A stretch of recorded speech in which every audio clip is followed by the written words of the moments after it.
A very good morning students, welcome to another class. हम पढ़ रहे हैं बायोलॉजिकल क्लासिफिकेशन और लास्ट क्लास में हमने स्टार्ट किया था किंगडम प्रोटेस्टा। हमने उसके जनरल कैरेक्टर्स पढ़े थे और उसके क्लासिफिकेशन को समझा था, जिसमें हमने फोटोसिंथेटिक प्रोटेस्ट को स्टार्ट किया था। इसमें बेसिकली हम पढ़ते हैं पायरोफाइटा के डायनोफ्लैजिलेट्स को, क्राइसोफाइटा के डायटम्स एंड डेस्मिड्स को और यूग्लिनोफाइटा के यूग्लिनॉइड्स को। हमने इन्हें कंपैरेटिव वे में स्टडी किया था और हमने इन तीनों के habitats, nutrition, pigments, reserve food material, इनका क्लासिफिकेशन, इनका कॉन्ट्रैक्ट, इनका वैक्यूल, इनका टाइप ऑफ न्यूक्लियस, इनका लोकोमोशन, सेल वॉल, इन सबको पढ़ा था। आइए आज हम इनका रिप्रोडक्शन स्टार्ट करने के पहले कुछ बेसिक पॉइंट्स हैं जो इनके बारे में लिख लेते हैं, जिस पे डायरेक्ट क्वेश्चंस आते हैं। एक तो स्टूडेंट्स मुझे आपको एक पॉइंट लिखवाना था। लास्ट क्लास में जब हमने पिगमेंट्स लिखे थे तो डाई एटम्स के अंदर मैंने आपको बताया था chlorophyll A, chlorophyll C, beta carotene, जबकि डायनोफ्लैजिलेट्स में अल्फा कैरोटीन होता है। आई थिंक मैंने कैरोटेनॉइड्स लिखवा दिया था, एक ही बात है, अल्फा कैरोटीन और यहाँ बीटा कैरोटीन होता है और ज़ैंथोफिल्स होते हैं। ज़ैंथोफिल्स में मैंने आपको एक नाम लिखवाया था डायएटोज़ैंथीन। आज एक और नाम लिख लीजिएगा आप, डायाडिनोज़ैंथीन। ज़ैंथीन का मतलब ही है, ये भी कैसा है students, it is also one of the type of xanthophyll. So diatoxanthin तो आपने लिखा ही था, लेकिन हमें एक नाम और ऐड करना है और वो है डायडिनोज़ैंथीन। नाउ हम आगे बढ़ते हैं। अब हम कुछ इंपॉर्टेंस लिखते हैं इन सभी तीनों ऑर्गेनिजम्स के बारे में। अच्छा, एक पॉइंट और जो मैं आपको बताना भूल गई थी, हाँ, लेकिन एनिमल किंगडम में जब मैं यूग्लिना पढ़ाऊंगी तो आपको फिर से बताऊंगी। जब हमने लोकोमोशन इन यूग्लिना की बात की थी स्टूडेंट्स लास्ट क्लास में, यूग्लिनॉइड्स, तो मैंने आपको बताया था कि इनमें फ्लैजिला होते हैं, 2 फ्लैजिला होते हैं, जिसमें से 1 फ्लैजिला, लंबा वाला, longer flagella is responsible for locomotion. यानी इसमें एक तरह का लोकोमोशन तो हम लास्ट क्लास में डिस्कस कर चुके हैं, विच इज फ्लैजिलर। बट इसमें एक और तरह का मूवमेंट होता है स्टूडेंट्स। कुछ यूग्लिना में क्या होता है, इनकी जो कवरिंग है, आउटर मोस्ट कवरिंग, वो एक फ्लेक्सिबल प्रोटीन है, पेलिकल हम जानते हैं, तो वहां पर ये फ्लैजिला के थ्रू मूव नहीं करते हैं। ये क्या करेंगे, फ्लेक्सिबल, इमेजिन करो एक फ्लेक्सिबल आउटर कवरिंग है, वो स्क्वीज करेगी, ये अंदर घुस जाएंगे जहां से इन्हें निकलना है, फिर वो एक्सपैंड कर जाएगी, फिर स्क्वीज, फिर एक्सपैंड, स्क्वीज, एक्सपैंड। यानी वो जो पेलिकल है उसके कारण से ये मूव करते हैं, कॉन्ट्रैक्शन एक्सपेंशन करके, और इस कारण से इनका शेप उस समय पर चेंज होता है। क्योंकि शेप चेंज हो रहा है, चेंज होने को के लिए मेटा वर्ड यूज करते हैं। जैसे जब लार्वा ऑफ फ्रॉग, टैडपोल से अडल्ट फ्रॉग बनता है तो उसे मेटामॉर्फोसिस बोलते हैं, क्योंकि मॉर्फोलॉजी, एक्सटर्नल अपीयरेंस पे चेंज होता है। तो ऐसे ही इस मूवमेंट को बोलते हैं मेटाबॉली। सो यूग्लिनॉइड्स में फ्लैजिला के थ्रू तो लोकोमोशन होता ही है, साथ में शेप चेंजिंग मूवमेंट भी होता है, and this is due to flexible pellicle. हम इसकी डिटेल्स नहीं लिख रहे हैं, वो हम एनिमल किंगडम में पूरा अलग से यूग्लिनॉइड्स को पढ़ेंगे तब लिख लेंगे। सो यूग्लिनॉइड्स में डुअल टाइप का न्यूट्रिशन था, सनलाइट की प्रेजेंस में फोटोसिंथेटिक, अदरवाइज हेट्रोट्रॉफिक, और यूग्लिनॉइड्स में 2 तरह का ही लोकोमोशन है, फ्लैजिलर एज वेल एज मेटाबॉली। अब आइए स्टूडेंट्स हम कुछ इंटरेस्टिंग पॉइंट्स लिखते हैं अबाउट, पहले डायनोफ्लैजिलेट्स, फिर डायटम्स।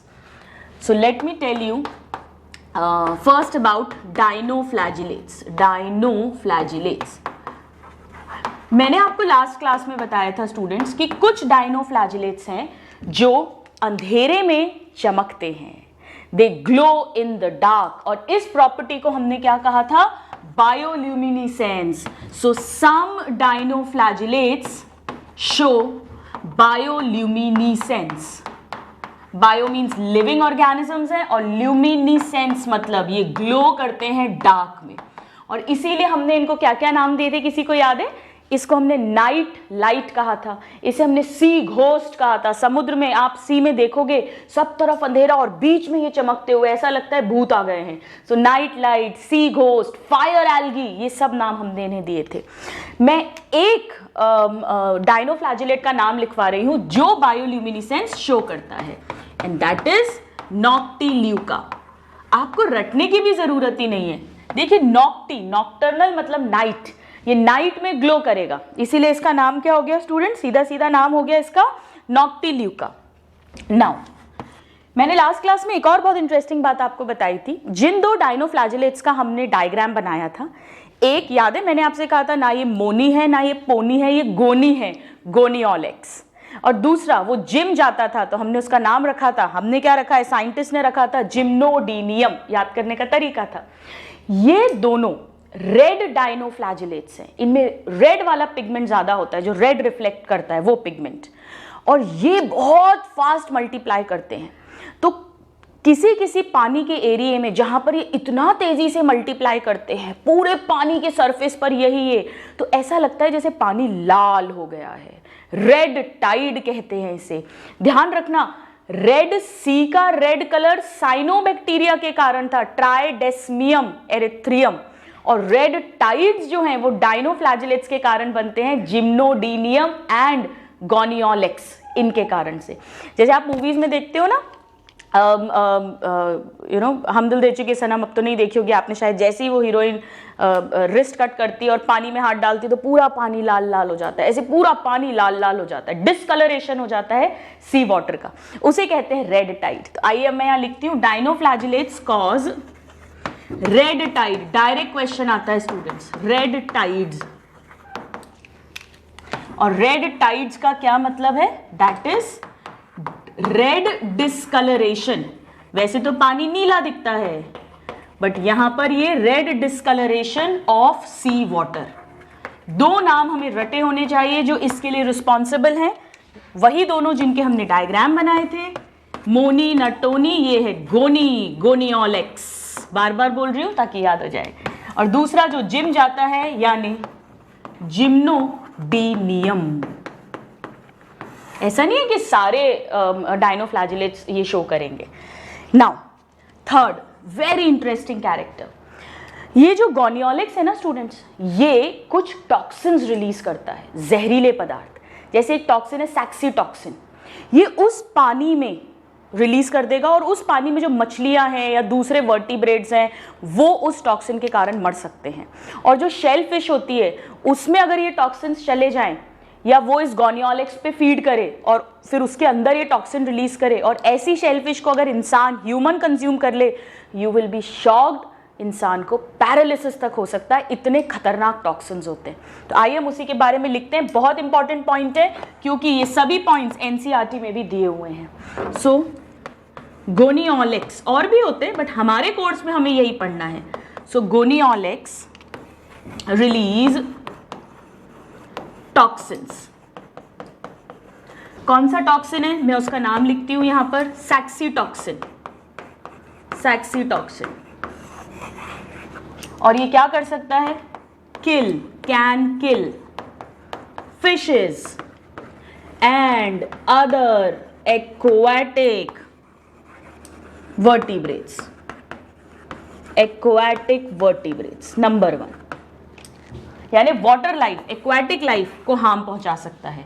और दूसरा, इफ सच शेलफिश, मतलब ऐसी शेलफिश जिसके अंदर ये टॉक्सिन प्रोड्यूस्ड है, रिलीज्ड है, if such shellfish is consumed by man, by human, तो ह्यूमन को क्या डिजीज हो जाती है, इट कॉज PSP यानी पैरालाइटिक शेलफिश पॉइजनिंग। सो पैरालाइटिक मतलब पैरालिसिस हो जाता है, तो पैरालाइटिक शेलफिश के खाने से, क्योंकि उसके अंदर ये टॉक्सिन है और उसकी पॉइजनिंग हो गई। जैसे फूड पॉइजनिंग हो जाती है ना, तो फूड पॉइजनिंग तो बड़े माइल्ड फूड पॉइजनिंग है, हालांकि डेंजरस वाली फूड पॉइजनिंग भी होती है, क्लॉस्ट्रीडियम से आपको बताया था, बट ये तो बहुत ही खतरनाक है। सो डायरेक्ट क्वेश्चन आता है स्टूडेंट्स की, PSP किसके कारण होती है, डायनोफ्लैजिलेट्स के कारण, उससे जो टॉक्सिन्स रिलीज होते हैं। So dinoflagellates also known as fire algae, night light, sea ghost, golden brown photosynthetic protist हैं ये, और ये रेड टाइड, बायोल्यूमिनेसेंस और सैक्सी टॉक्सिन इन सब के लिए रिस्पॉन्सिबल है। आइए अब हम इसी तरह के कुछ इंटरेस्टिंग पॉइंट्स पढ़ते हैं अबाउट डायएटम्स। सो मैं इसे यहां इरेज करती हूं and let's talk about diatoms. हमने लास्ट क्लास में पढ़ा था स्टूडेंट्स कि जो डाई एटम्स हैं उनकी जो सेल वॉल है उसमें बताइए क्या मिक्स होता है, ढेर सारा, बहुत सारा सिलिका। और सिलिका मैंने आपको बताया था, सिलिका के कारण, सिलिका कांच जैसा, ग्लास जैसा होता है, तो एक ट्रांसपेरेंट शेल बनाता है जो ऑलमोस्ट इनडिस्ट्रक्टिबल है। क्योंकि ऐसा सुंदर सा ट्रांसपेरेंट शेल बनाता है तो ऐसा लगता है जैसे कि उस समुद्र में, उस वाटर बॉडी में ये ज्वेल्स हैं, ये पर्ल्स हैं, ये मोती हैं। तो ज्वेल्स ऑफ द सी या pearls of the sea diatoms को कहते हैं। So now let me write here about diatoms या डेस्मिथ्स। हम क्राइसोफाइट्स की बात कर रहे हैं, राइट? तो मैं यहाँ पे डाई एटम्स लिख देती हूँ, पर बात एक ही है। कैसे भी क्वेश्चन आएगा, अगर वो डिवीजन के नाम दें तो वैसे आंसर लगा देना, और डाई एटम, डाइनोफ्लैजिलेट ऐसे लिखें तो वैसे आंसर लगा दीजिएगा। सो फर्स्ट पॉइंट इसमें हम लिखते हैं नोन एज ज्वेल्स और पर्ल्स ऑफ सी। और वो क्यों, वो मैंने आपको समझा दिया। हमसे तो डायरेक्ट क्वेश्चन पूछेंगे। नाउ सेकंड, इनका जो सिलिका का शेल है, ट्रांसपेरेंट सिलिका शेल, वो ऑलमोस्ट इनडिस्ट्रक्टिबल है। अब क्या होगा समझना। मान लो ये एक सी है, समुद्र, ठीक है, यहां पर ये डाई एटम्स हैं, कुछ सरफेस पर हैं, कुछ नीचे हैं। अब जब ये मर जाएंगे तो इनका जो शेल है, वो जो सेल वॉल का सोप के साबुनदानी जैसा, वो डिस्ट्रॉय नहीं होता है। अंदर का जो लिविंग प्रोटोप्लाज्म है वो डेड हो जाता है। अब क्या होगा, सपोज ये एक, तो खोल जो है वो तो डिस्ट्रॉय नहीं हुई, अंदर का लिविंग मैटर डिस्ट्रॉय हो गया। ऐसे ही एक और मर गया, ये एक और मर गया, ये एक और, ये एक और। तो ऐसे कर कर के ना इनके शेल के बड़े बड़े चट्टाने सी में, सी बेड पर इकट्ठी हो जाती, बड़ी बड़ी चट्टाने। इस तरह की चट्टानों को, रॉक लाइक हार्ड स्ट्रक्चर्स को हम कहते हैं स्टूडेंट्स डायएटोमेशियस अर्थ। हार्ड हो गई है लैंड की तरह, और डाई एटम्स की बनी हुई है, full of diatoms. Actually diatoms living नहीं है, ये डेड डाई एटम्स का शेल है, वो सेल वॉल है ये। सो डायएटोमेशियस अर्थ या डायएटोमाइट इसे कहते हैं। और इसका जो टेक्सचर होता है ये बड़ा रफ और ग्रिटी होता है। तो स्टूडेंट्स इसको यूज किया जाता है पॉलिशिंग में, मेटल्स वगैरह की पॉलिशिंग में, या इवन जब ऑयल्स का, सिरप्स का फिल्ट्रेशन करना होता है। इवन वाइन इंडस्ट्री में, ब्रूइंग इंडस्ट्री में, बेवरेज इंडस्ट्री में फिल्ट्रेशन में भी यूज करते हैं। रफ होते हैं, ग्रिटी होते हैं, स्मूथ से नहीं होते हैं। तो पॉलिशिंग आपने देखा होगा कभी घर में, अब तो खैर सब कुछ रेडीमेड हम लाते हैं डायरेक्ट शॉप से जाके, वरना जब घर में पहले सोफा सेट वगैरह बनता था तो एक ऐसा कागज होता था जो रफ रफ सा था, उससे वो लोग घिसते थे, रफ, तभी तो पॉलिशिंग होगी अच्छे से। और इसकी एक और प्रॉपर्टी है कि ये हीट का बैड कंडक्टर होता है, तो इसे इंसुलेटर की तरह भी यूज करते हैं, चाहे आपके घर में, चाहे रेफ्रिजरेटर में, जहां भी इंसुलेटिंग मटेरियल लगाना है। इंसुलेटर मतलब जो बैड कंडक्टर ऑफ हीट हो, वहां भी इसको यूज करते हैं। तो ये सब इसके एग्जाम्पल्स हमें आने चाहिए। आइए अब हम इसी बात को लिख लेते हैं। Let us write down that what can we write, silica shells, हम ऐसे लिख देते हैं, silica shells of dead diatoms is indestructible.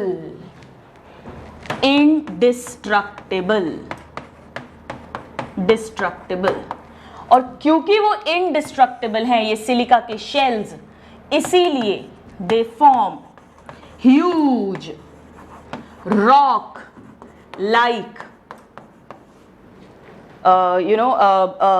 Rock like huge और बहुत hard, rock like hard deposits at sea bed, at sea bed, समुद्र के तल पे। और इन्हीं huge hard rock like deposits, बड़ी बड़ी चट्टानों को हम कहते हैं डायएटोमेशियस, डायएटम से भरपूर। सो डायएटोमेशियस अर्थ, या इसे कहते हैं students diatomite. Very very important, very important. इसका एक और नाम होता है स्टूडेंट्स, उसे कहते हैं, ये मुझे हमेशा मैं भूल जाती हूँ इसलिए मैं भी आपको देख के बता रही हूँ, इसे कीसल गुर भी बोलते हैं। कीसल गुर। आप भी नाम ना याद रखें तो चलेगा, बट ऑप्शंस में अगर आ जाए तो पहचान लेना। ये एक नाम है जो मुझे कभी याद नहीं होता है। सो डायटोमिशियस अर्थ, डायटोमाइट या कीजल गुर इसे कहते हैं। और ये कैसी है, इसका टेक्सचर कैसा है, रफ ग्रिटी।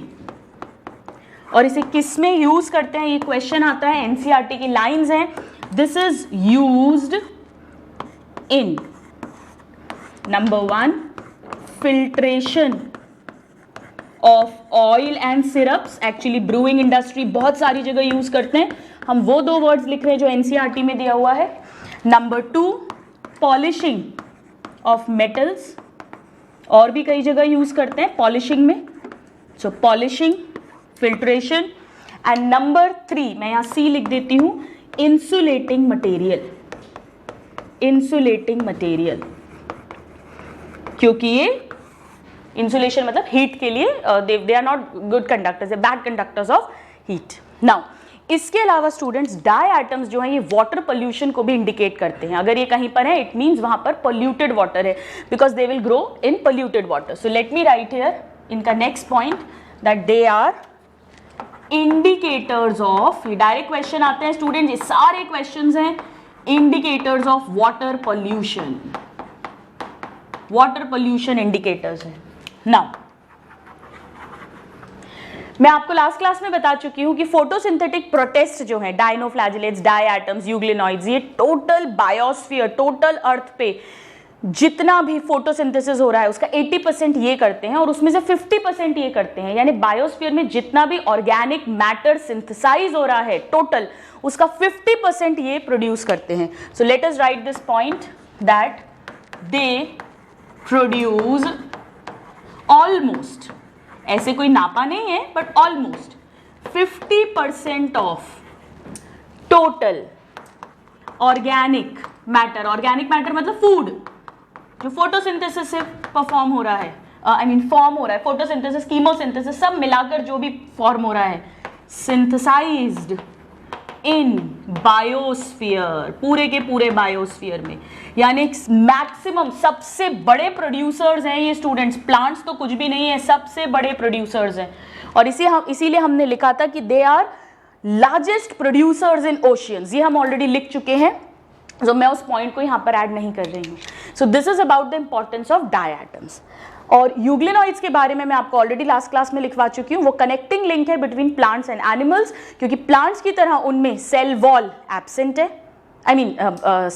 प्लांट्स की तरह उनमें क्लोरोप्लास्ट है, इनमें भी है, लेकिन उनमें प्लांट्स की तरह हायर वाला क्लोरोफिल ए और क्लोरोफिल बी भी है साथ में। सो बहुत बढ़िया फोटोसिंथेसिस करते हैं लाइट की प्रेजेंस में, लाइक हायर प्लांट्स। और एनिमल्स की तरह उनमें सेल वॉल एब्सेंट है, कॉन्ट्रैक्टाइल वैक्यूल है, ये एनिमल के कैरेक्टर्स हैं। और in the absence of sunlight वो हेट्रोट्रॉफ्स एनिमल्स की तरह बिहेव करते हैं। यानी कुछ कैरेक्टर्स प्लांट के, कुछ कैरेक्टर्स एनिमल्स के, they are connecting link between plants and animals. So now we will talk about the reproduction in all these 3 groups. Please note this down.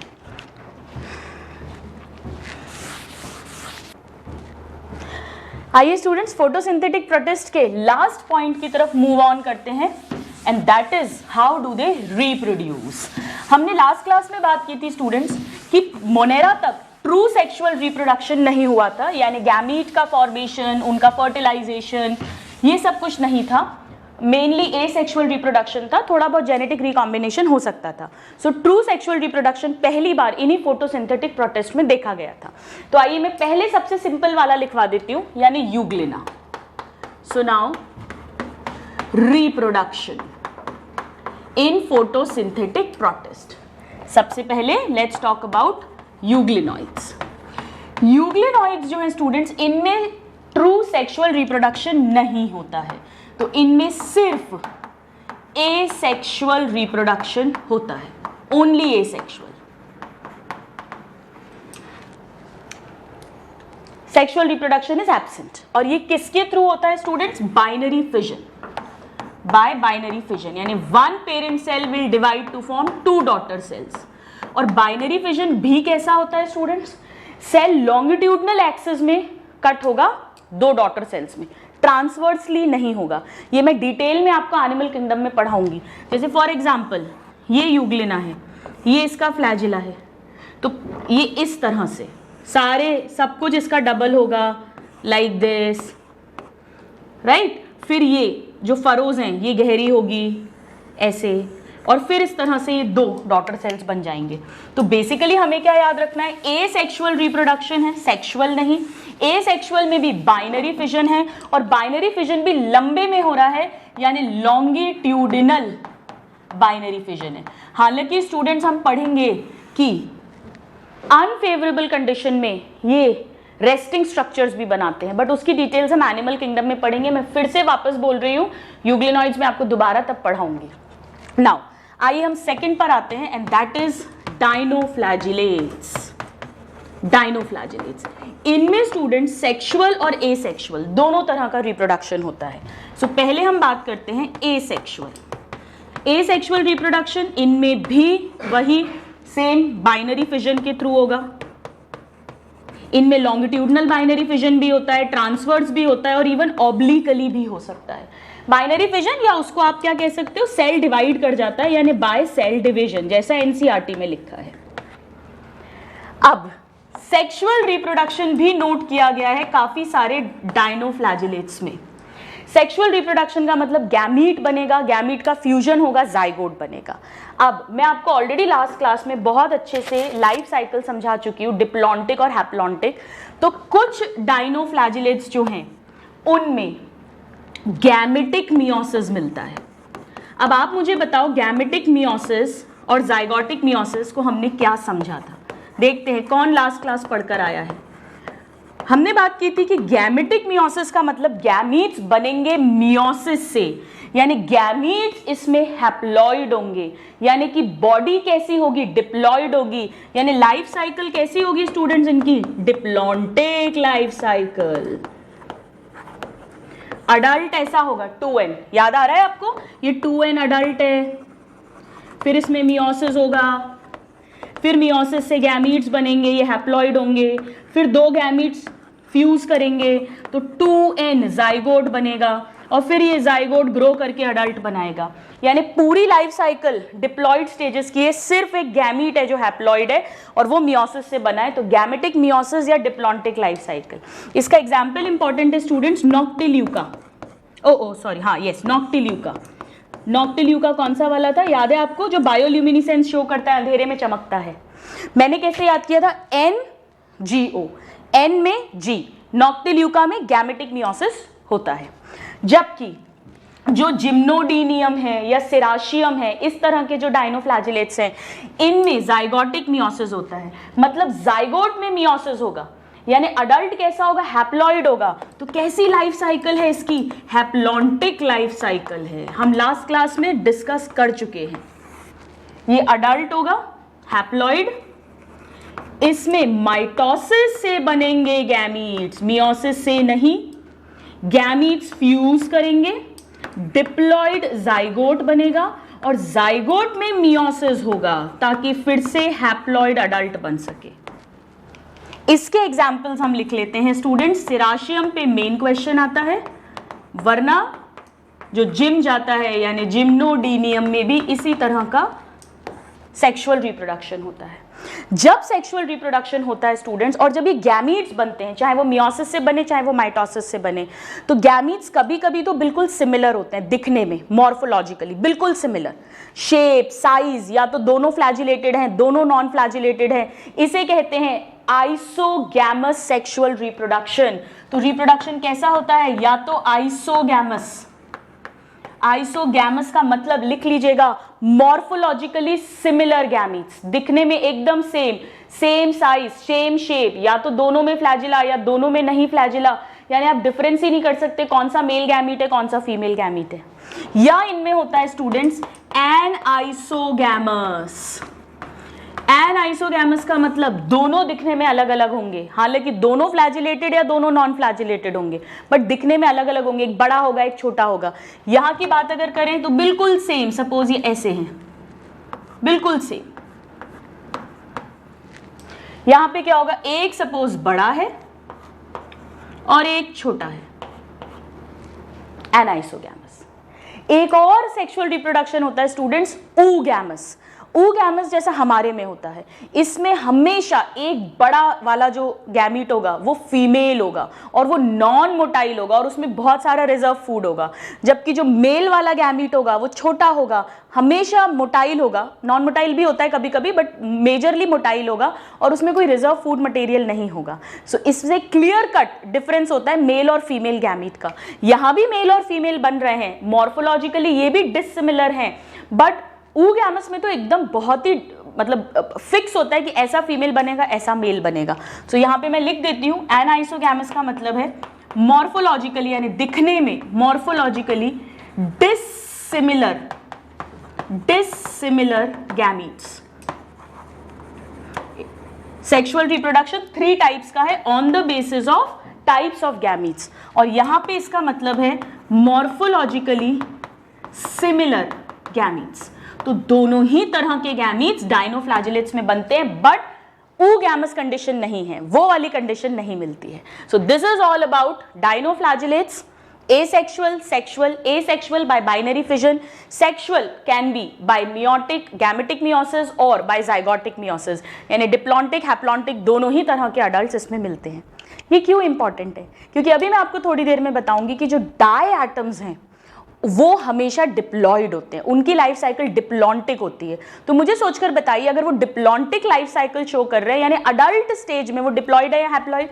Diploid. तो बताइए उनमें मियोसिस कौन सा होगा, गैमेटिक या जाइगोटिक?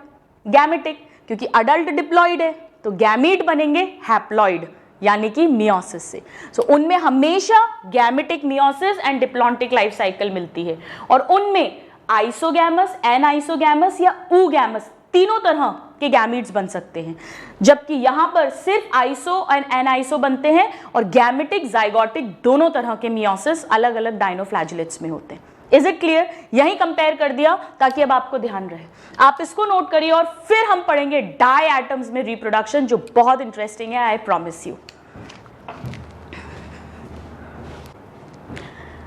आइए स्टूडेंट्स, अब हम डाई एटम्स में रिप्रोडक्शन को समझते हैं। एक्चुअली डाई एटम्स जो हैं ये 2 तरह के होते हैं। कुछ डाई एटम्स जो हैं उनकी जो सिमेट्री है वो रेडियल सिमेट्री है। रेडियल मतलब आप किसी भी प्लेन में कट करोगे तो 2 इक्वल हाफ्स मिल जाएंगे। हम एनिमल किंगडम में पढ़ेंगे, जैसे बॉल है, कोई बॉल है, उसको सेंटर से चाहे ऐसे कट करो, ऐसे कट करो, ऐसे कट करो, ऐसे कट करो, कैसे भी कट करो, आपको 2 इक्वल हाफ्स मिलेंगे। इसे रेडियल सिमेट्री कहते हैं। लेकिन हम अपनी बात करें, हमें ऐसे काटा जाए, किसी को नहीं काटना, इंसान को, दुश्मन को भी नहीं काटना। एक एग्जाम्पल, एक प्लेन में काटोगे लंबे में तो 2 मिरर इमेजेस मिलेंगी, बट मान लो ऐसे कट करें तो मिरर इमेज है क्या? नहीं। 2 इक्वल हाफ्स हैं क्या? नहीं। ऐसे कट करें ऑब्लिक? नहीं। हम सिर्फ एक ही प्लेन में 2 इक्वल हाफ्स में डिवाइड होते हैं, इसे कहते हैं बायलेटरल सिमेट्री। तो डाई एटम्स जो हैं वो 2 टाइप्स के हैं। Diatoms, they are of 2 types. एक को कहते हैं स्टूडेंट्स पिन्नेट टाइप, पिन्नेट, और एक होते हैं सेंट्रिक।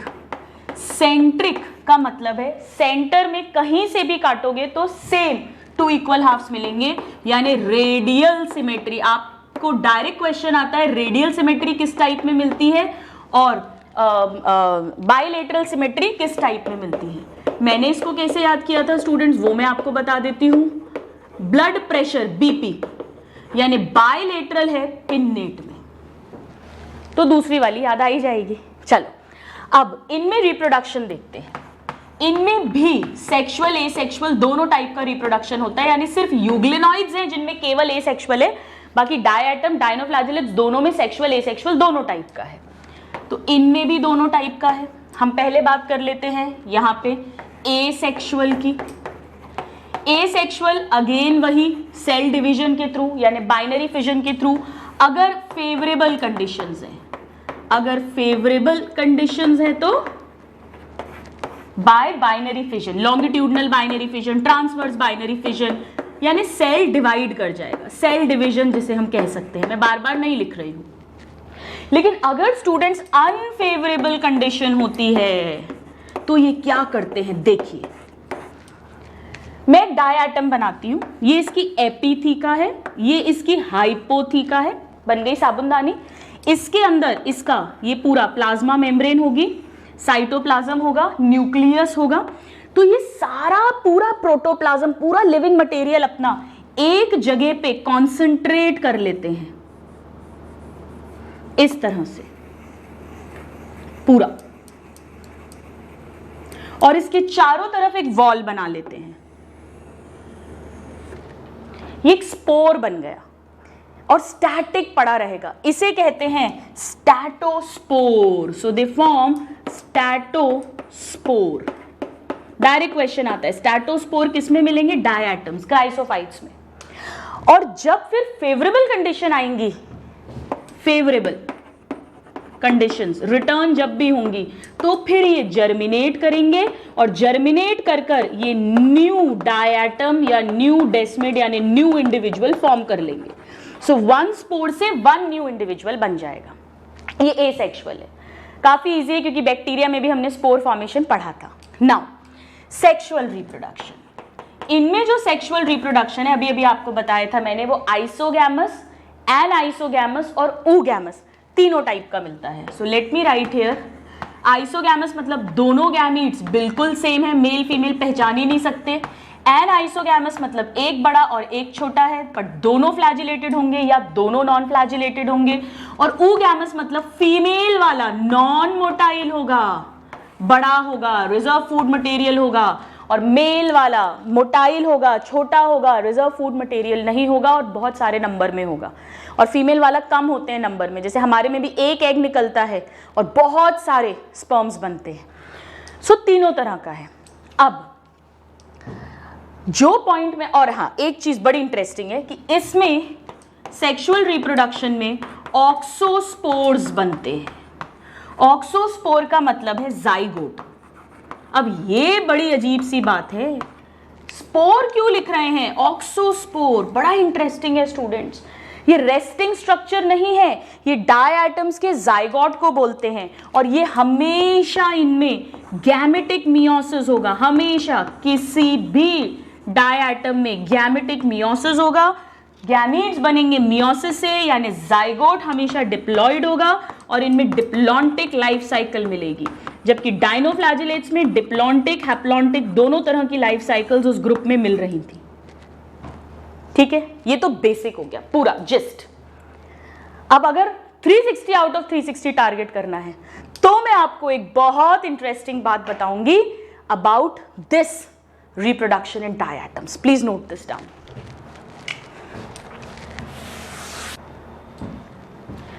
अब आइए स्टूडेंट्स, आप इतना भी याद करके सफिशिएंट है, लेकिन अगर और अच्छे मार्क्स सभी एग्जाम्स को टारगेट करना, इवन नीट में भी इस बेस पे क्वेश्चन आते हैं, हमें पता होना चाहिए।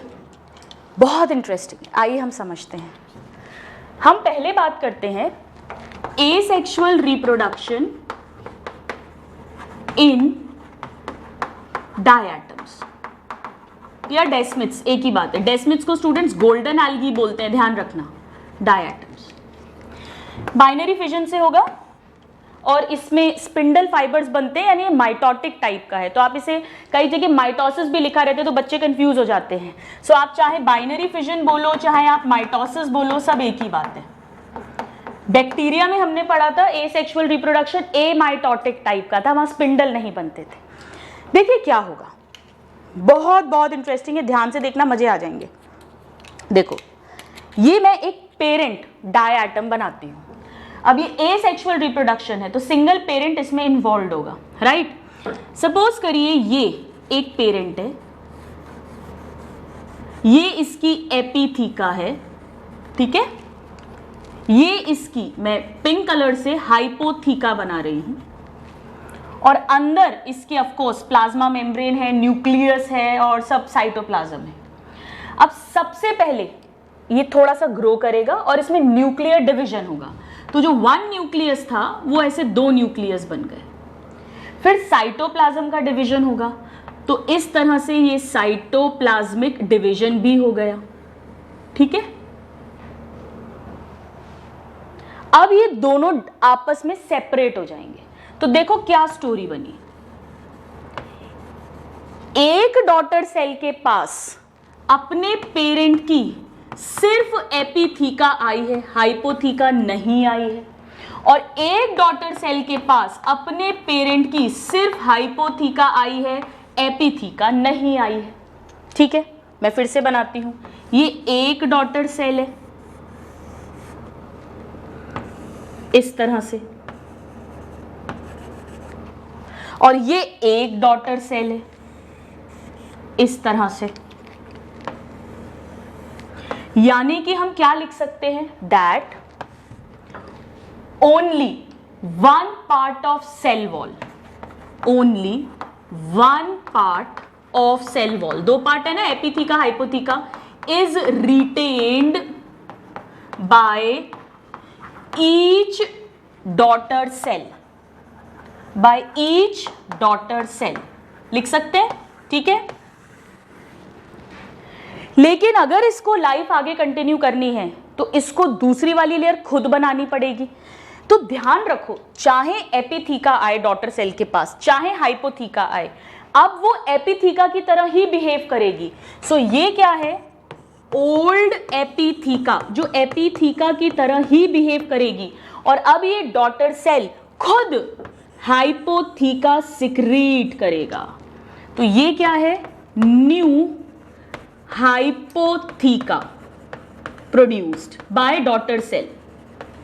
और यहां पर ये जो ओल्ड हाइपोथीका है, पेरेंट की हाइपोथीका, दिस विल एक्ट एज एपिथीका, ये एपिथीका की तरह ही बिहेव करती है।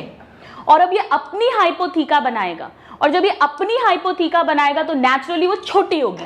तो अब मैं इसको वाइट बना देती हूं क्योंकि ये एपिथीका बन गई है, और इसकी हाइपोथीका थोड़ी इससे नेचुरली छोटी होनी चाहिए अंदर की तरफ, तभी तो सोप बॉक्स बनेगा। So this is new hypotheca produced, यानी प्रोड्यूस तो हाइपोथीका ही होगी। ठीक है, तो अब हम इस सेंटेंस को और कंप्लीट करते हैं।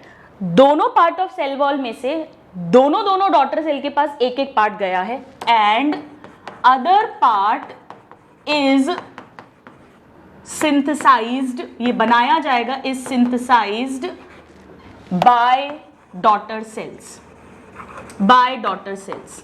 और ये बात ध्यान रखना, चाहे हाइपोथीका आए वो भी एपिथीका की तरह ही काम करेगी, यानी नई तो हाइपोथीका ही बनती है दोनों में। अब देखो आप, इसका साइज और पेरेंट का साइज सेम है या बड़ा छोटा है, सेम है, क्योंकि जो इस जितनी बड़ी इसकी एपिथीका थी उतनी ही बड़ी इसकी है, यही आई है, तो हाइपोथीका भी उतनी है। लेकिन यहाँ क्या हुआ, यहाँ एपिथीका छोटी हो गई ना, यहाँ तो बड़ी थी, यहाँ हाइपोथीका एपिथीका बनी है तो छोटी हो गई है, और उसकी हाइपोथीका और छोटी हो गई। यानी इस सेल के साइज की अगर हम बात करें इस डायटम की, तो ये पेरेंट से छोटा है। फिर क्या होगा, सेम कहानी, फिर आप देख लो किसी में भी, सपोज इसकी बात करें, फिर इसमें दो डॉटर सेल बनेंगे, वही पहले न्यूक्लियस डिवाइड करेगा, साइटोप्लाज्म डिवाइड करेगा, उसके बाद फिर से एक के पास तो यही आ जाएगी सेम एज इट इज, और ये अपनी हाइपोथीका बना लेगा। तो ये वाली साइज तो सेम चल रही है। ठीक है, मैं यहां लिख देती हूं same size as parent, as parent. अब क्या होगा, ये हाइपोथीका आई, ये हाइपोथीका एपिथीका की तरह काम करेगी और अपनी हाइपोथीका बनाएगी, तो ये फिर से छोटा हो गया। तो ये एक एक सेल तो सेम साइज आ रहा है, बट इधर एक एक सेल क्या है, स्मॉलर साइज का। यहां देखो आप, इसका जब डिवीजन होगा तो क्या कहानी बनेगी, अब एक के पास ये हाइपोथीका आएगी, एक के पास एपिथीका आएगी, ये इससे जो सेल बनेगा वो इसके तो बराबर होगा बट इससे तो छोटा ही है, और इससे जो सेल बनेगा वो तो और छोटा हो जाएगा, क्योंकि ये छोटी वाली हाइपोथीका एपिथीका की तरह काम करेगी और ये और छोटी हाइपोथीका सिक्रीट करेगी। यानी हर बार क्या हो रहा है, साइज छोटा होता जाएगा। ये जो प्रोसेस है, ये साइज यहां से यहां पे, साइज डिक्रीजिंग, मैं यहां पे लिखती हूं क्या हो रहा है, इस कारण से साइज डिक्रीजेस विथ जनरेशन या विथ सक्सेसिव डिवीजन। इसे कहते हैं स्टूडेंट्स मैकडोनाल्ड, क्योंकि उन्होंने बताया था, देखा था, MacDonald Pfitzer law. This is known as MacDonald Pfitzer law. Size reduce होता जा रहा है। अब ये तो बड़ी खतरनाक बात है, ऐसे तो सब छोटे छोटे छोटे छोटे छोटे होते जाएंगे, तो फिर कैसे साइज का करेक्शन हो, कैसे हम वापस से इसी साइज के, जो इस स्पीशीज का नॉर्मल साइज है, उसके डायटम्स बनाएं, उसके डेसिमल्स बनाएं। वो करेक्शन होता है स्टूडेंट सेक्सुअल रिप्रोडक्शन से। तो सेक्सुअल रिप्रोडक्शन से दो काम होंगे, एक उसमें मियोसिस होगा, तो क्रॉसिंग ओवर होगी, जेनेटिक रिकॉम्बिनेशन होगा या जीन्स की मिक्सिंग होगी, और दूसरा उसमें साइज करेक्शन भी होगा। यहां पर ना तो जीन्स की मिक्सिंग हुई है, तभी तो ये ए सेक्सुअल रिप्रोडक्शन है, और साथ में साइज छोटा होता जा रहा है। बट हाँ, बेनिफिट ये होता है कि ए सेक्सुअल रिप्रोडक्शन बहुत फास्ट रिप्रोडक्शन होता है। सो यहां पर अब मैं लिखती हूं कि दिस साइज करेक्शन, यानी कि हम साइज को रीस्टोर करेंगे, रीस्टोरेशन प्रोसेस कहते हैं उसे। दिस साइज करेक्शन और restoration is done by sexual reproduction, by sexual reproduction, और उसी के तहत जाइगोट बनेगा जिसे हम ऑक्सोस्पोर कहेंगे, अभी मैं बात करूंगी। तो ये क्वेश्चन आता है, साइज करेक्शन किसके थ्रू होगा? सेक्सुअल रिप्रोडक्शन के थ्रू। कौन सा ऐसे ऑर्गेनिजम्स हैं जिनमें विद जनरेशन डॉटर सेल का साइज छोटा होता जाता है? Diatoms and desmids, chrysophytes. और क्यों होता है? क्योंकि वो एपिथीका हाइपोथीका में से एक एक ही डॉटर सेल के पास आती है, और हर बार एपिथीका और हाइपोथीका नई एपिथीका की तरह ही बिहेव करती हैं। Is it clear? Very very very interesting. तो आइए अब हम देखते हैं कि ये साइज कैसे करेक्ट होता है। Please note this.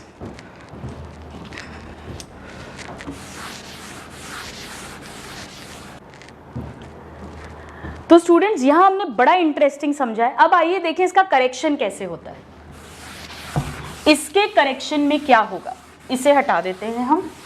Sexual reproduction यहां पर दो काम करेगा, एक जेनेटिक रिकॉम्बिनेशन ऑफ कोर्स, और एक साइज करेक्शन। कैसे करेगा, आइए समझने की कोशिश करते हैं।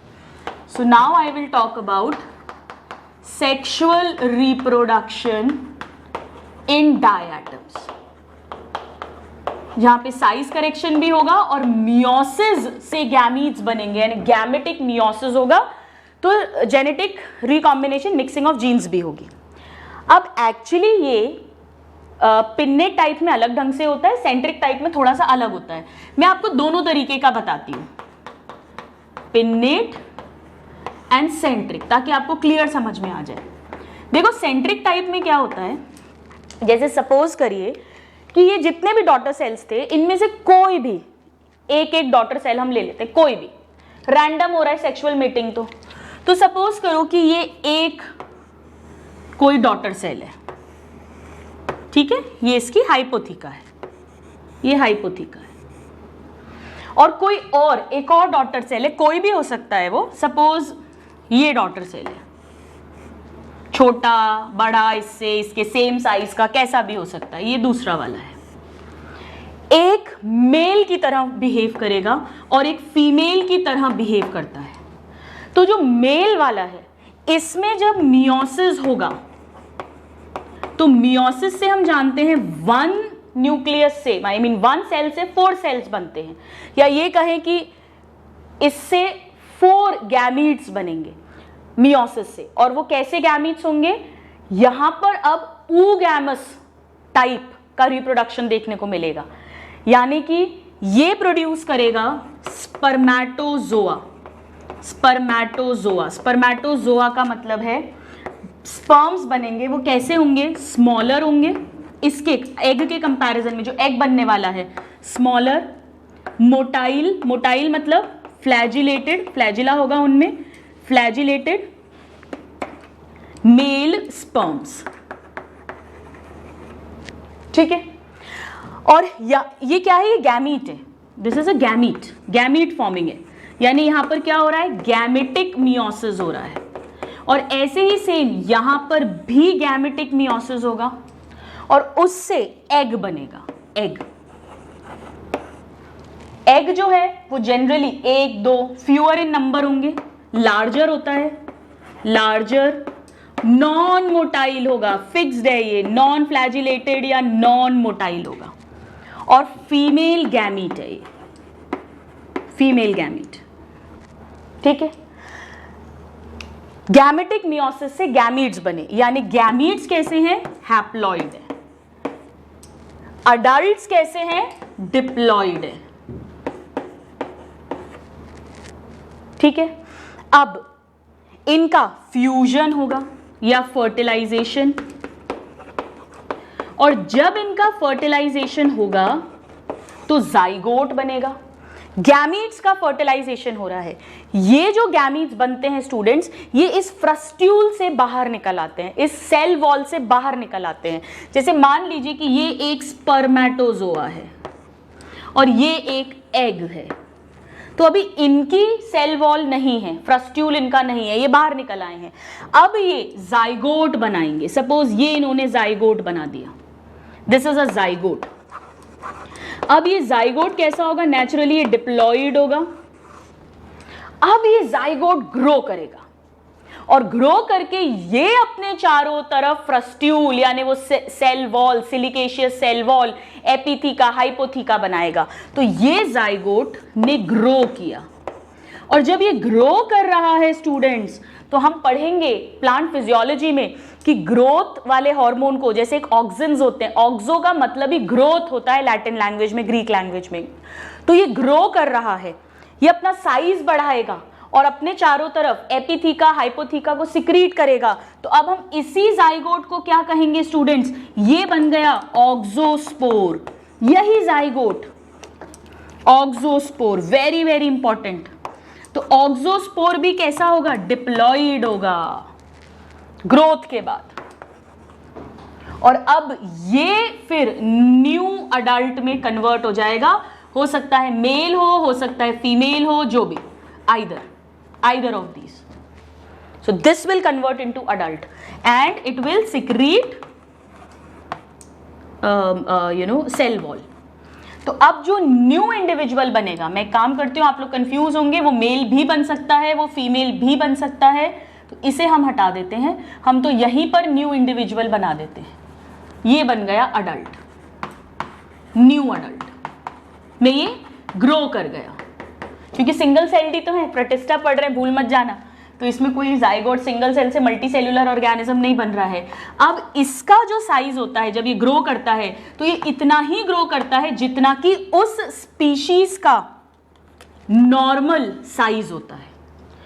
तो जो कमी एसेक्सुअल रिप्रोडक्शन के कारण आ गई थी साइज में, उसे सेक्सुअल रिप्रोडक्शन से कवर अप कर लिया गया, करेक्ट कर दिया गया।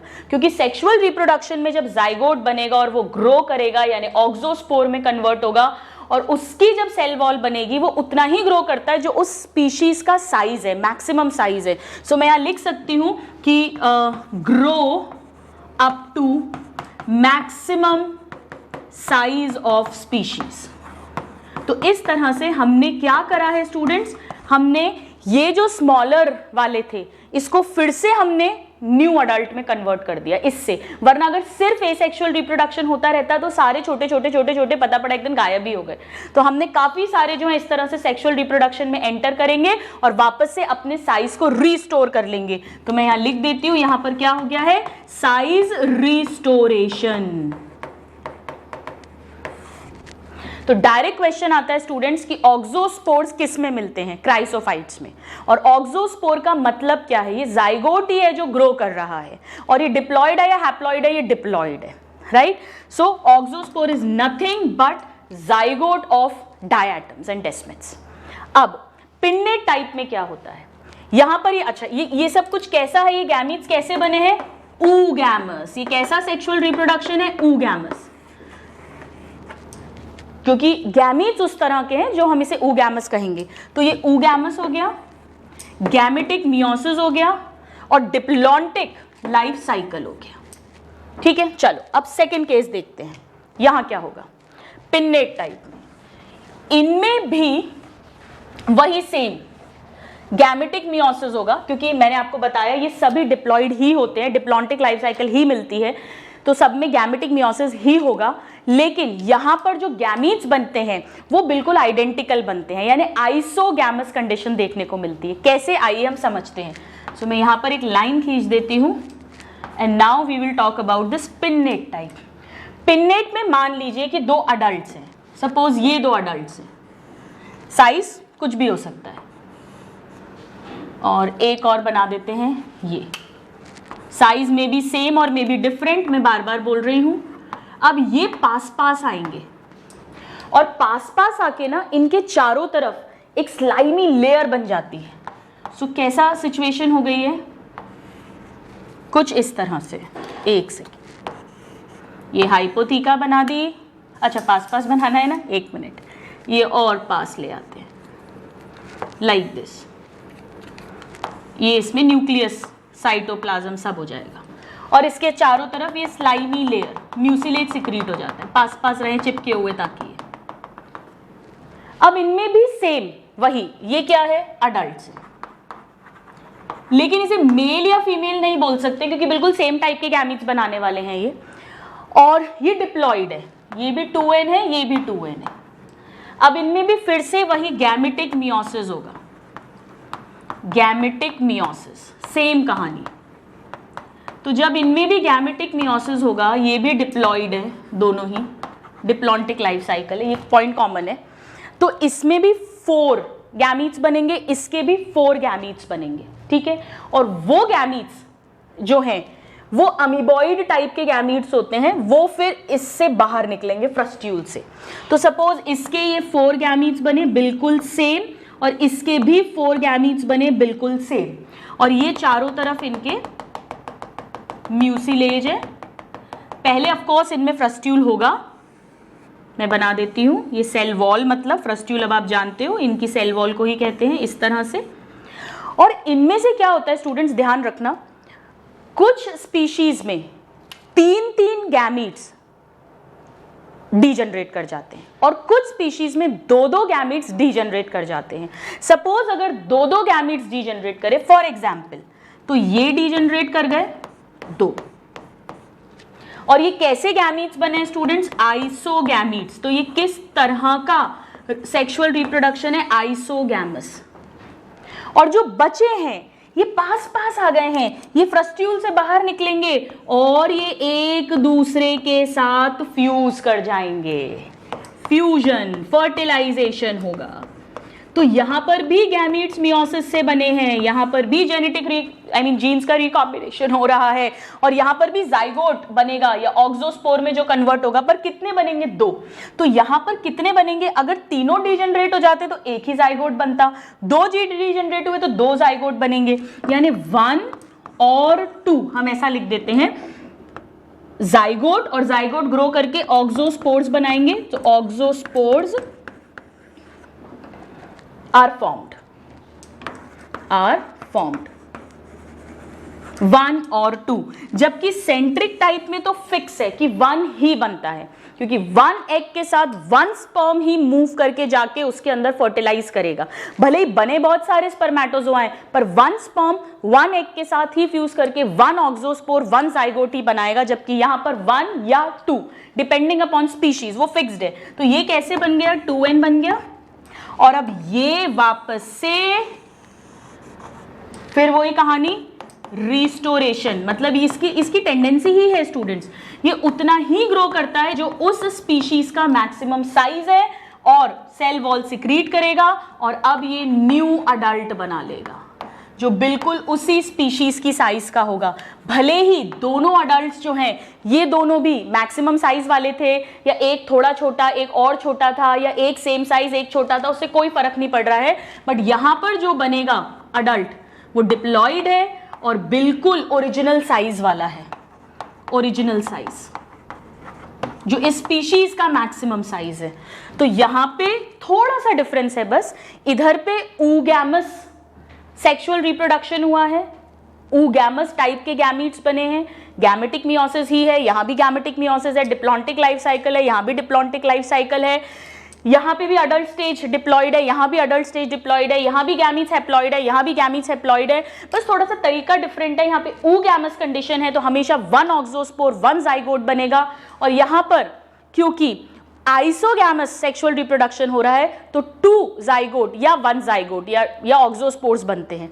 बट इस तरह से सेक्सुअल रिप्रोडक्शन के थ्रू जो साइज लगातार डिमिनिश हो रहा था उसको रीस्टोर कर लिया गया, उसका करेक्शन कर लिया गया, और साथ में ऑफ कोर्स हमने देखा कि किस तरह से जेनेटिक रिकॉम्बिनेशन, जेनेटिक एक्सचेंज भी हो गया, जो सेक्सुअल रिप्रोडक्शन का मेन इंपॉर्टेंस होता है।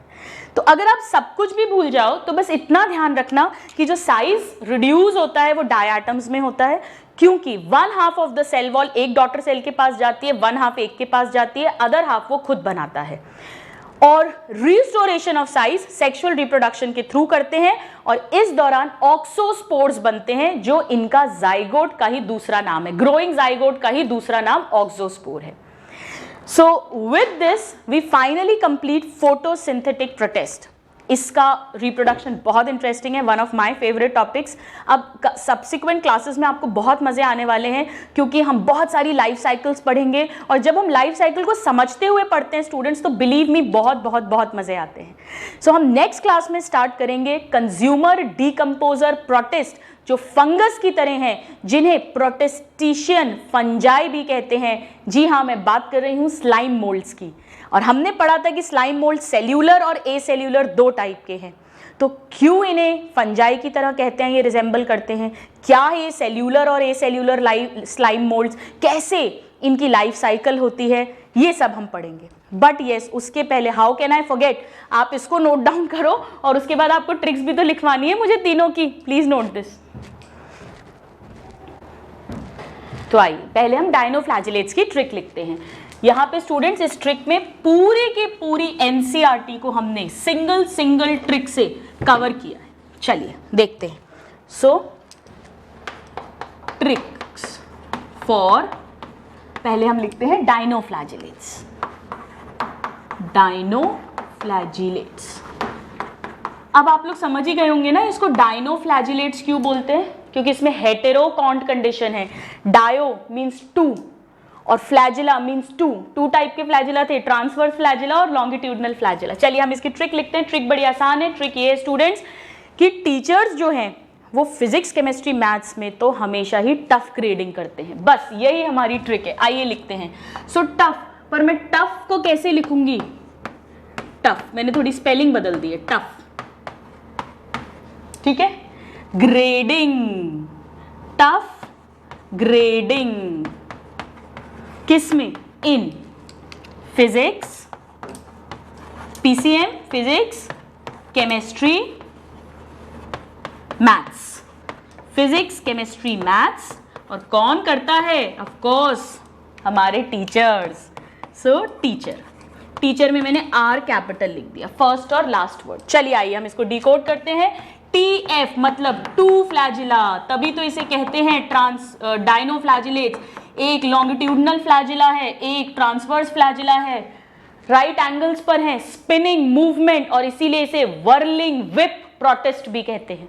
हो गया सब, हेटेरोकॉन कंडीशन मिलती है। चलिए अब GRD का मतलब रेड डायनोफ्लैजिलेट कौन सा है। वैसे तो स्टूडेंट जिम्नोडीनियम और मोनी नहीं, टोनी नहीं, पोनी नहीं, गोनियोलेक्स होता है, पर एनसीईआरटी में गोनियोलेक्स का एग्जाम्पल पर्टिकुलरली लिखा है तो मैं उसी का नाम यहाँ लिख देती हूँ। सो जी से गोनियोलेक्स, और गोनियोलेक्स क्या है students, it's a red dinoflagellate. So grading का हो गया रेड डायनोफ्लैजिलेट, और यही रिस्पॉन्सिबल होगा रेड टाइड के लिए। ये रहा आर, इस आर से हमारा मतलब है रेड टाइड। ऑफ कोर्स ध्यान रखिएगा जिम्नोडीनियम भी रिस्पॉन्सिबल होता है, क्योंकि ये लाइन मैंने लिखवाई नहीं थी, because they multiply in huge number and thus they cause discolouration of water. तो वो ऐड कर लेना, बहुत लार्ज नंबर में मल्टीप्लाई करते हैं, इसीलिए पानी लाल लाल हो जाता है। नाउ पी का मतलब है फोटोसिंथेटिक प्रोटिस्ट हैं ये, फोटोसिंथेटिक यानी ऑटोट्रॉफिक है या होलोफाइटिक है, प्लांट्स की तरह अपना खाना खुद बनाते हैं। और एक और वर्ड हम पी से लिख लेते हैं स्टूडेंट्स, और वो है ऑफ कोर्स अगर फोटोसिंथेटिक है तो इनमें क्या मिलेंगे, पिगमेंट्स मिलेंगे। डायनोफ्लैजिलेट्स में मैं फिर से रिवाइज करवा देती हूँ, chlorophyll A, chlorophyll C, alpha carotene and xanthophylls मिलते हैं। नाउ सी का मतलब है इनकी यूनिक सेल वॉल। सो कैसी सेल वॉल है इनकी? सेल्यूलोज की बनी हुई, सो सेल्यूलोसिक सेल वॉल। और वो कैसी है स्टूडेंट्स? एकदम स्टिफ है और स्कल्पचर्ड है, प्लेट्स के फॉर्म में है, स्कल्पचर्ड। तभी हम इन्हें क्या कहते हैं? आर्मर्ड डायनोफ्लैजिलेट्स या आर्मर्ड प्रोटिस्ट भी इन्हें ही कहते हैं। आप जब ट्रिक लिखो तो जो जो पॉइंट्स मैं साथ में बोल रही हूं ना, उसे ट्रिक के साथ ही लिख लेना, तो आपका सारा डायनोफ्लैजिलेट्स एक ही पेज पे कवर हो जाएगा। नाउ एम का मतलब है they are mostly marine. Mostly, of course fresh water forms भी होते हैं, बट मोस्टली मेराइन, हैबिटेट की बात कर रहे हैं। और टी से ये टॉक्सिन्स रिलीज करते हैं, टॉक्सिन्स रिलीज। और टॉक्सिन्स कौन सा वाला रिलीज करता है? एनसीईआरटी में जो दिया हुआ है दैट इज हमारा वही गोनियोलेक्स, जिसे हमने सैक्सी टॉक्सिन पढ़ा है। और सैक्सी टॉक्सिन जो है ये फिशेस और एक्वाटिक वर्टिब्रेट्स के लिए डेंजरस है, और इवन अगर ऐसी फिशेस को इंसान कंज्यूम करे तो उन्हें PSP, paralytic shellfish poisoning हो जाती है, जिससे डेथ तक हो सकती है। It is fatal, deadly. So with a simple trick, अब आप एनसीईआरटी का पैराग्राफ पढ़ना, हर पॉइंट हमने कवर कर लिया है। Please note this, then we'll talk about the trick for diatoms.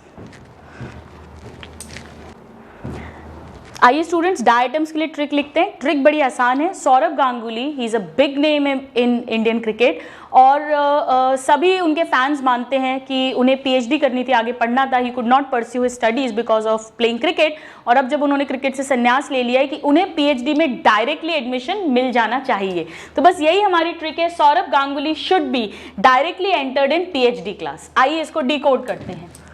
S का मतलब है सिलिका है सेल वॉल में, सिलिका इन सेल वॉल। और यही सिलिका जो है हम जानते हैं ये ट्रांसपेरेंट शेल बनाएगा। इस सेल वॉल को हम फ्रस्ट्यूल कहेंगे, और सेल वॉल इसकी दो पार्ट्स में होगी, जिसमें से एक पार्ट होगा हाइपोथीका और एक पार्ट होगा एपिथीका। तो मैं यही लिख देती हूं, ये 2 पार्ट्स में होती है। Cell wall is in 2 parts. Now जी मतलब ये जो सिलिकेशियस सेल वॉल है इनडिस्ट्रक्टिबल है, और ये रफ और ग्रिटी होती है, ग्रिटी।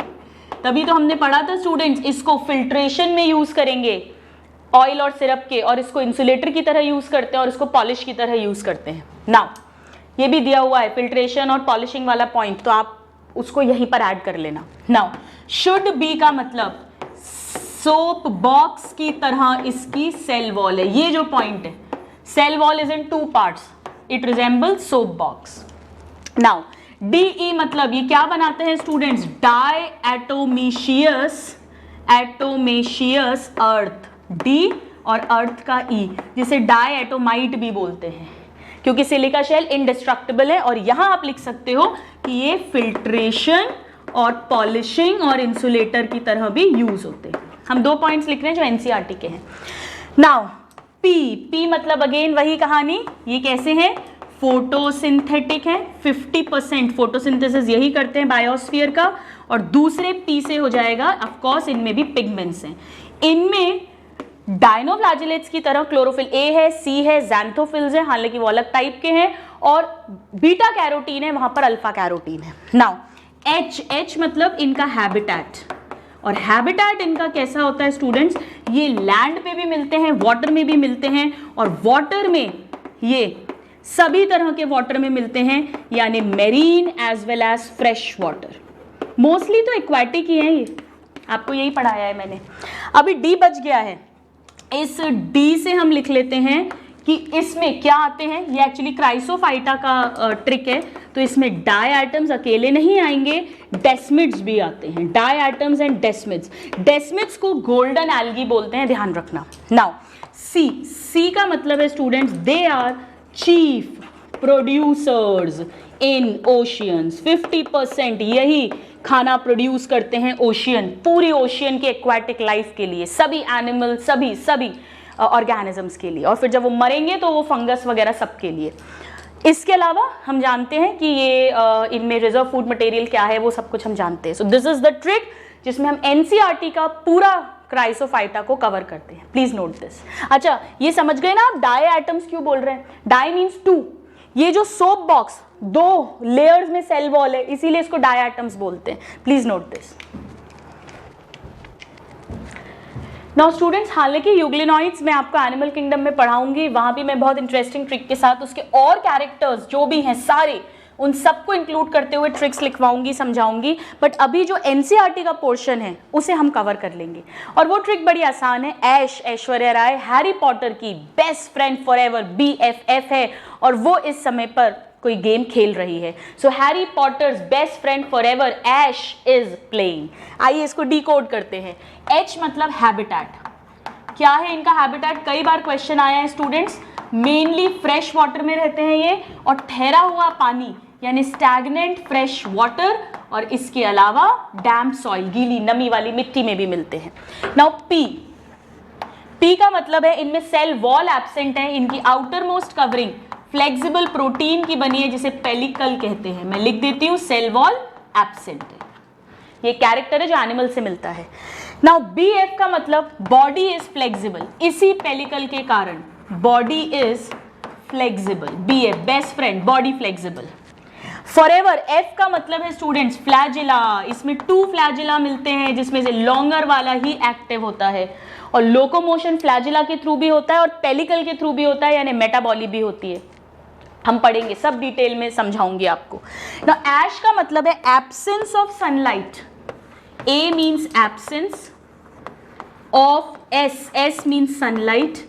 जब सनलाइट की एब्सेंस है तो ये कैसे है? H मतलब हेटेरोट्रॉफिक है. ये बन गया ऐश, हेटेरोट्रॉफिक. और आप समझ ही गए होंगे P से मतलब क्या है? P से मतलब इनमें पिगमेंट्स मिलते हैं, और अगर पिगमेंट्स मिलते हैं यानी कि ये सनलाइट की प्रेजेंस में अपना खाना खुद बना सकते हैं, यानी कि P से हो गया फोटोसिंथेटिक. ऑफ कोर्स जब सनलाइट प्रेजेंस है तभी तो connecting link between plants and animals है. और P से हमने हर जगह जहां भी फोटोसिंथेसिस लिखा है तीनों ग्रुप्स में, वहां पिगमेंट्स भी लिख लिए हैं. यहां पे ध्यान रखना, ज़ैंथोफिल्स हैं, क्लोरोफिल A है डायटम डायनोफ्लैजिलेट्स की तरह, बट क्लोरोफिल B भी है जो हायर प्लांट्स की तरह है. So connecting link between plants and animals. So with this we complete photosynthetic protist. Next class में हम स्टार्ट करेंगे स्लाइम मोल्ड्स को. बहुत इंटरेस्टिंग है. Hope to see you in the next class. Till then a very happy learning and have a good day. Thank you.